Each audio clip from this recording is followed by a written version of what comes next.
everyone, welcome to this lesson on classical mechanics. We're still dealing with the work-energy theorem on an incline.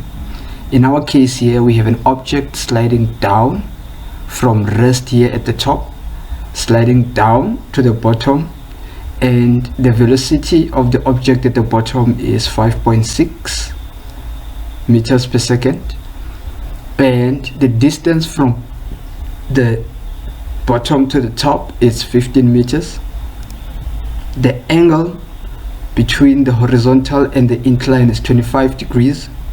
This object is sliding down, and we are asked to calculate the work done by the frictional force.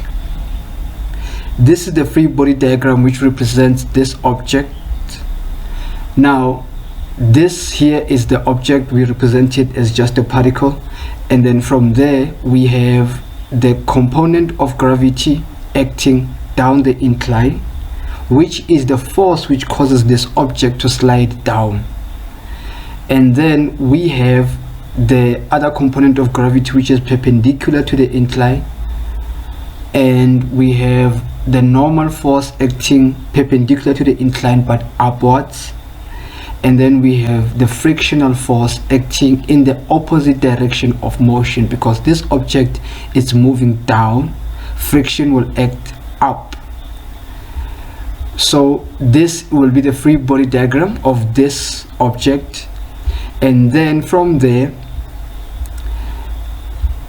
we will have to calculate the component of gravity which is parallel to the surface, this force.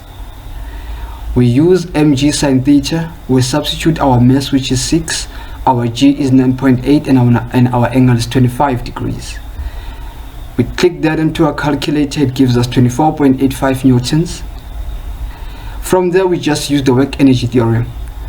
We don't need to calculate the normal force, the value of the normal force, because we are not asked to calculate the coefficient of kinetic friction. We are asked to calculate the work done. So the reason why we don't need the normal force, we don't need the calculation for the normal force, is that the total work which will be done on this object is the work from the parallel component of gravity and frictional force. So we need to calculate the work done by the force of gravity, the parallel component of gravity. So we need that force, and we need the work done by the frictional force, which is unknown. So we are going to use our work energy theorem for that. And then, as I have stated, that the total work that needs to be done is the work done by the component of gravity, which is parallel, and the frictional force.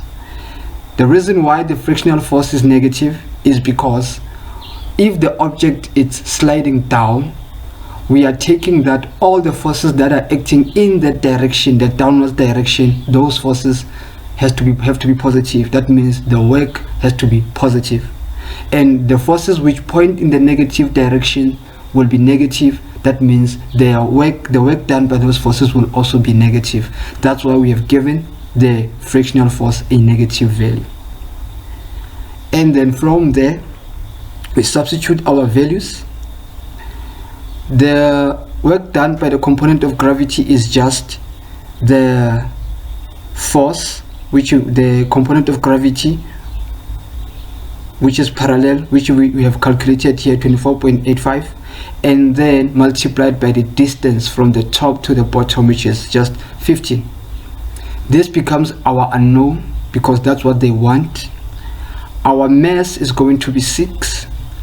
The final velocity, which is the velocity at the bottom here, because this is our final point, this is our initial point, because the object starts here and it ends here. So the velocity at our final position is 5.6, and the velocity at the top, which is our initial position, is 0. Clicking this onto our calculator gives us 372.75. This we write it as it is.